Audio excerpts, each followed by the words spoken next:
इसलिए बंगाल फिर से देश का नंबर 1 राज्य बन सकता है।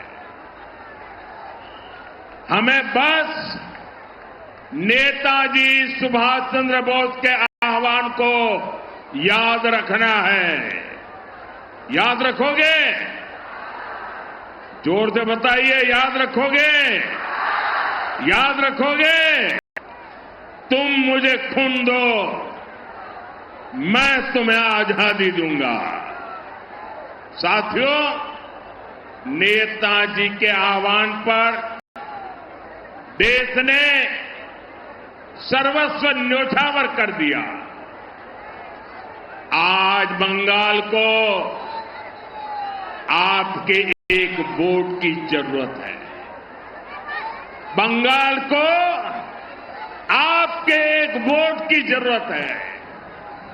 आप हमें आशीर्वाद दीजिए, अपना वोट दीजिए। हम आपको टीएमसी से आजादी दिलाएंगे।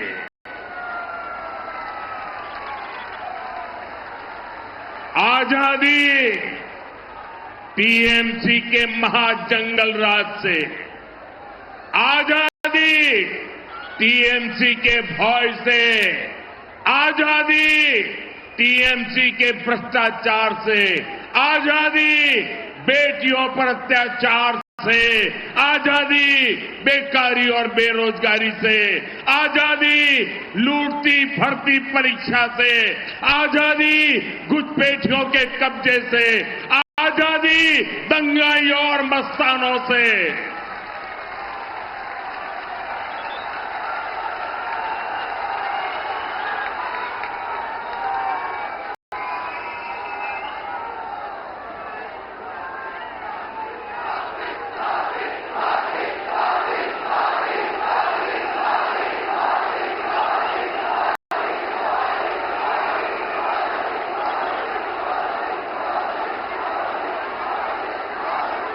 साथियों, बीजेपी के लिए किसानों का कल्याण भी हमारी प्राथमिकता है।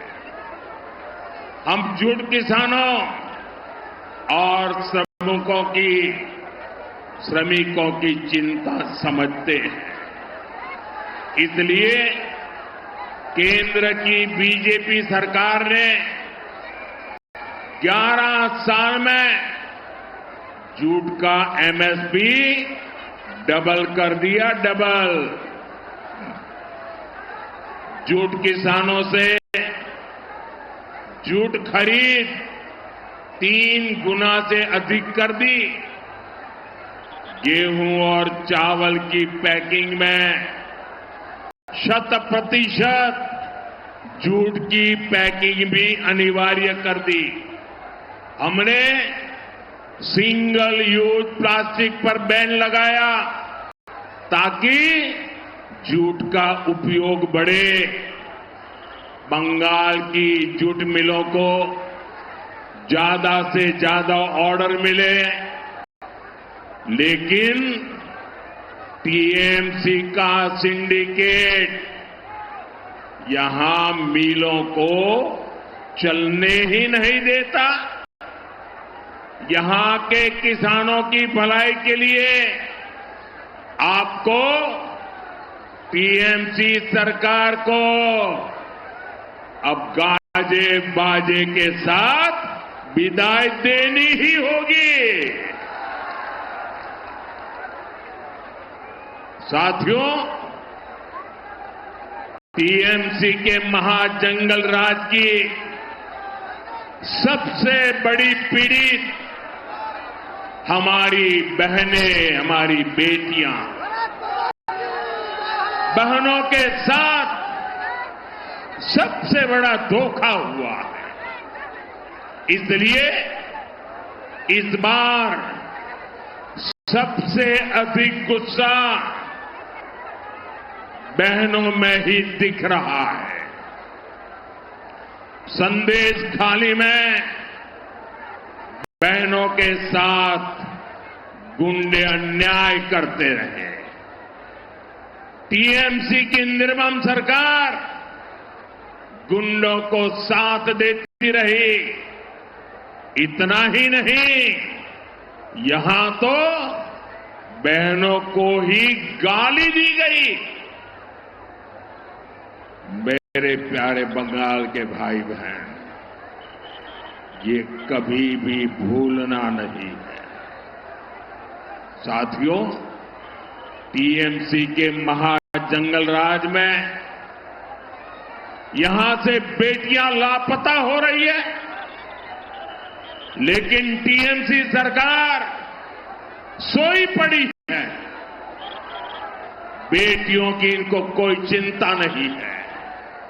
लेकिन अब और नहीं, जो ये गुंडे हैं, ये जो रेपिस्ट है, 4 मई के बाद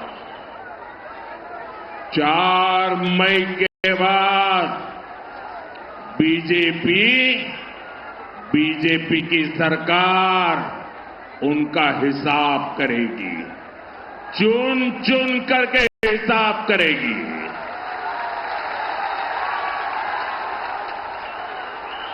और इसलिए